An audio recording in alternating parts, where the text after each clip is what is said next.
በቃላት ጦርነት ማስፈራሪያና ዛቻም ለሳምንታት የአየር ሞገዱን ሞልቶት የነበረው የመካከለኛው ምስራቅ የእስራኤልና የኢራን ሹክቻም እስራኤል ሐሙስ ለአርብ አጥቢያም በኢራን የኒኩሌር ይዞታዎች ወታደራዊ ስፍራዎችና የመኖሪያ ቦታዎች በፈጸመቻቸው ጥቃቶች ሁለቱ ሀገራት ከቃላት ውጊያም ወደ ለየለት ጦርነት የመግቢያቸው ፊሽካ የተነፋበት ቅጽበት ስለመሆኑ አመላካች ሆኗል።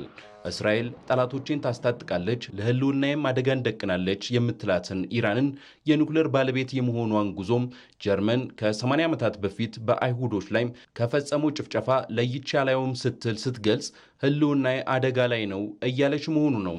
በመሆኑም ዘ ራይዚንግ ላየን የሚያንሰራራ አንበሳ ዘመቻ ስትል በገለጸችው ወታደራዊ ጥቃት ኢራን ከፍተኛ የኒኩሌር ተመራማሪዎቿን ኢታማዦር ሹሟን ጨምሮም ቁልፍ ሰዎቿንና ሌሎች በርካታ ዜጎቿን አታለች።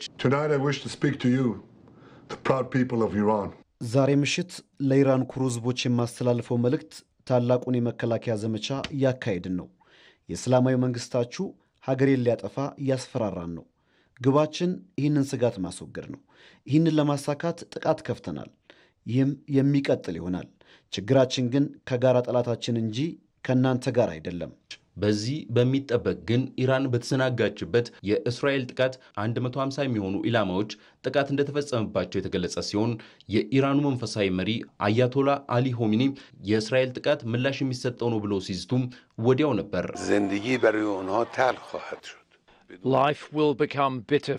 ሕይወት ለነሱ መራራ ትሆናለች። አሁን አብቅቷል። እነሱ ናቸው ጦርነት የጀመሩት። ይህ ወንጀል ነው። የእስላማዊ ኃይላችን ምላሽ ይሰጣል። የተወደዳችሁ ህዝቦቼ፣ ለዚህ የበቀል እርምጃ የምንወስድ ይሆናል። ለሁለተኛ ቀን በቀጠለው የሁለቱ ሀገራት ውጊያም ኢራን የምትመካባቸው ከድምፅ በብዙ እጥፍ የሚፈጥኑም ባላስቲክ ሚሳይሎቿን ጨምሮ ክሩዝ ሚሳይሎቿን በመጠቀም ወዲያውኑ የእስራኤሏን መዲና ቴልአቪቭን ጨምሮ የኢየሩሳሌም አየር ይንጡ ጀምረዋል። በዚህም ኢራን በእስራኤል ላይ በፈጸመችው ጥቃት በርካቶች ሲቆስሉ 4 ሰዎች ተገድለዋልም ብለዋል።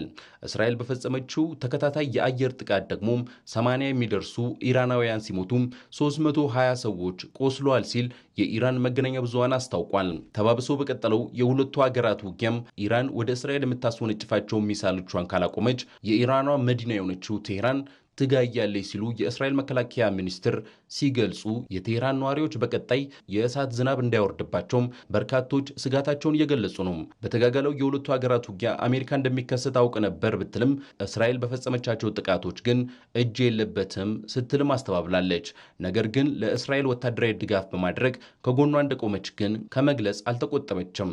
በመሆኑም ኢራን በእስራኤል ጥቃት ተነሳስታም በቀጠናው ያሉ የአሜሪካ ዜጎች የጦር ሰፈሮች ወይንም መሰረተ ልማቶችን ኢላማ ካደረገች ክፉ መዘዝን ትመዛለች ሲሉም አስጠንቃለች።